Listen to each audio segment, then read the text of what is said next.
Before The Happening, before Little Shop of Horrors, it was the day of the Triffids. The Triffids. 1963, this film came out. Wow. So Triffid is a plant. Okay. So Thank you've got that a little was my bit question. of Yep, you knew. context. Triffid is the a type of plant that takes place in this film. This movie was directed by Steven Stickle. Is it a real plant? Is it a Triffid like a real? Okay. I actually didn't look into that. Okay, I'll look into it. It does start the movie out with like a little scientific thing about the Venus flytrap. I'm playing a little trailer here. Is that okay? Is it gonna ruin anything? Can I play the trailer now? Go ahead. Okay, we'll play a little bit. Let's look at it. Oh, it's like that, huh? What is it? What's happening here? Little bubbles? I think that's just the beginning, as it's. Yes, that's just the intro. Oh, just the intro. Wow, what classic 70s, 1960s. Sorry. Yes. The Triffids. When terror rained from the sky. Terror from the sky. Any notable actors? Yes, there's the stars were Howard Keel, Nicole Morey, and Jeanette Scott. Which I was like, Jeanette Scott, what else was she in? That name sounds really familiar. And after I did a little bit of digging, it's not that I saw her in anything else. It's that she's referenced in Rocky Horror Picture Show. No kidding. Yeah, the line is, and I got really hot when I saw Jeanette Scott fighting Triffids that spit poison and kills. So they're actually talking about this movie. They are. Okay, let's get into it. What?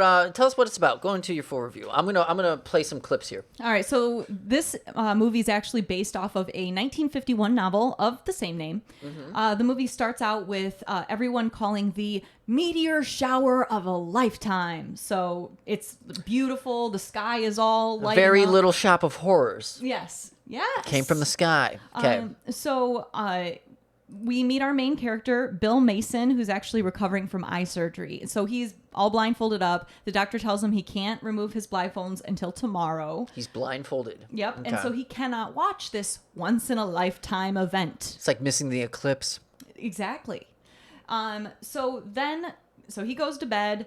Then we meet our second set of protagonists. Mm-hmm. And this follows a scientific couple. They're actually studying stingrays on an island.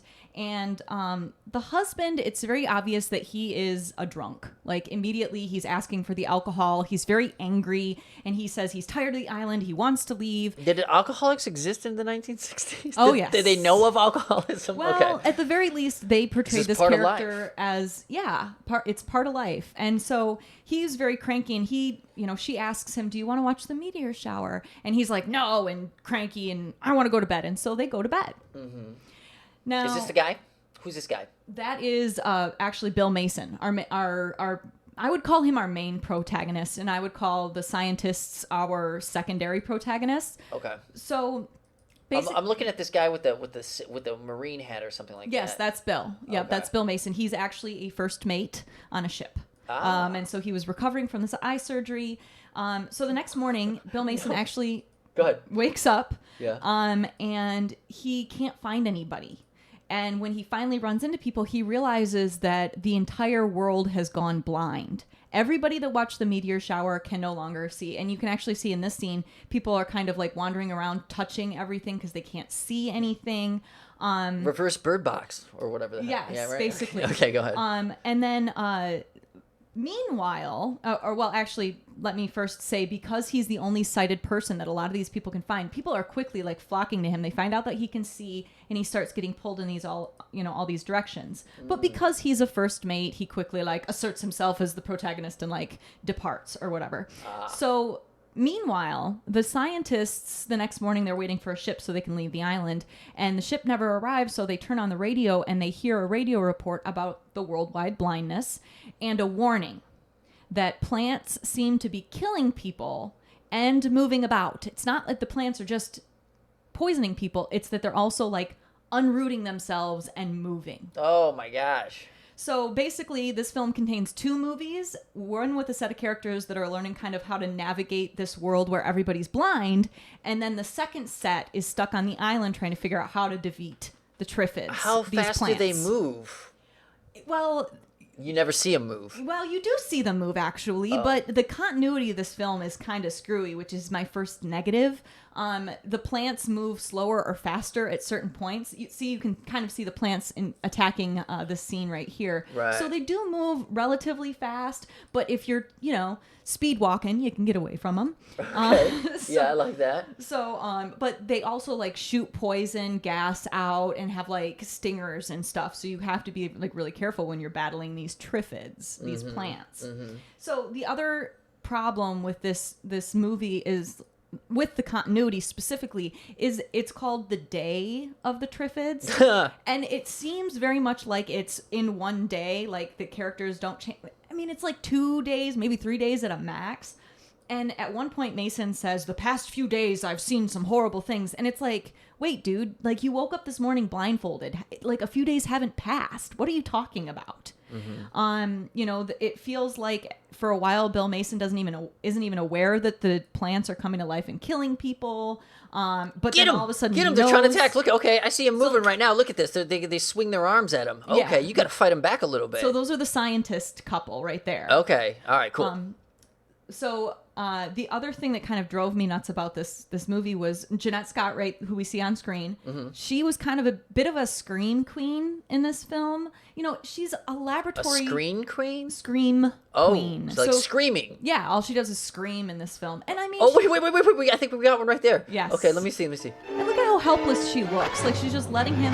And she's, like, in a corner, and oh, my goodness, and, like, just That's the way women mugging are. for the camera. That's the way women are. Oh, and I mean... There we go. Shh. One more. Come on. Scream. Nope, just face making. That's good acting. Like, all right. So she... Okay, go ahead. So the what drove me nuts about that is she's like his laboratory assistant, and she's very curious and she's watching them, but somehow every time she sees these plants, she's like utterly surprised and has to let out a scream. There it is. Okay. The other thing that drove me nuts about it didn't drive me nuts, but it was kind of like this mini point of like, what? I love how long this battle is. Go ahead. There was a little bit of like sexual tension between Bill Mason and this woman character that he meets at one point. That's what makes it good. Well, but it was awkward. Like the thing, what happened is they like touched hands. There was no on-screen charisma at all between these two actors. So they touched hand and then they looked at each other like... How about these two? Are they okay? The scientists? Yeah, okay. The scientists actually have like a really dynamic relationship because, like I said, he's an alcoholic. Okay. And he's excited about his work, and she's just wants him to be excited But again. these two... Correct. And she's got a kid with her. That's why there's no romance. No, actually. Once you have kids, there's no romance, He Kendra. found the kid. That kid is actually an orphan, and the little girl can also That's what my see. mom always told me, too. So there were a few things about this movie that needed a little bit of finesse. Okay. But I did find that the world building around the idea that the world is blind was actually like pretty good. It was fully encompassing. They showed images of Paris. We got to see an Asian country in flames. Yeah, I did see that. There was a cruise ship. Okay, these people are blind? Yes, everybody's blind. Okay.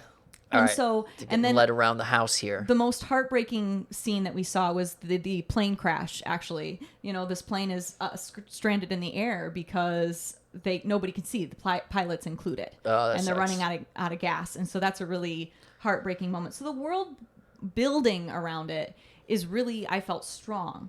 And then the other thing that I really enjoyed about it is the discussion. I mean, they included alcoholism. At one point, they talked about cigarettes. And so they're really honest about like these vices in the world. And then the other thing was survivor's guilt. So Bill Mason is with this woman that you see in this picture right here, and at one point they're getting away and she feels so bad, and he said, I understand what you're going through, being in the military, sometimes things will happen, and you look around and there's only a handful of you left, and you think, why me? So this honest conversation about survivor's guilt and PTSD in 1962-63 I thought was really poignant and beautiful to see in a classic film. So now the theme of this film, was it rated well when it came out? I mean, what do you know about it? What I know about it is that it does have, like, the book is well loved. Okay.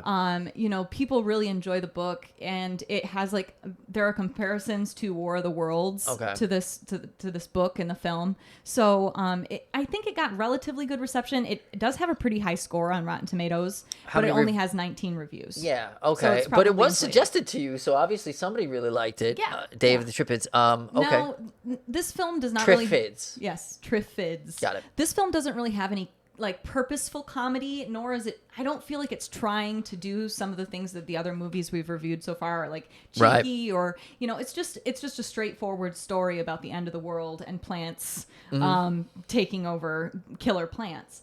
Now, I would say the theme of this movie, and maybe it's because it was based on a book, but it felt like the entire time it was just banging your head with the theme, which is about blindness. The main character starts blind, the world goes blind. There are references to keeping your eyes closed. Well, it's a pretty big deal, Kendra. You lose reality. your sight, you're going to be talking about it. I can't even... I saw it yesterday. Well, there's Wouldn't more. everybody be... If everybody lost their sight, wouldn't everybody, for the day of the Triffids, be like, I can't see... Everybody would be saying that stuff. Well, and everybody does say that, and there's several warnings throughout, of please, if you cannot see, do not move about. Wait, are these people dancing in here, by the way? They have a little party? Well, I don't want to. Those are actually convicts that can see, and they came in, and they all these people are blind. All these women are blind, and so Bill is trying to get the women away from the convicts in this scene. Whoa, okay, all right. So they do a good job with the world building. They really talk about what it would be like if the entire world went blind, because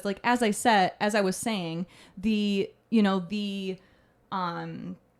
said, don't move around if you can't see. You're likely to hurt yourself or start a fire.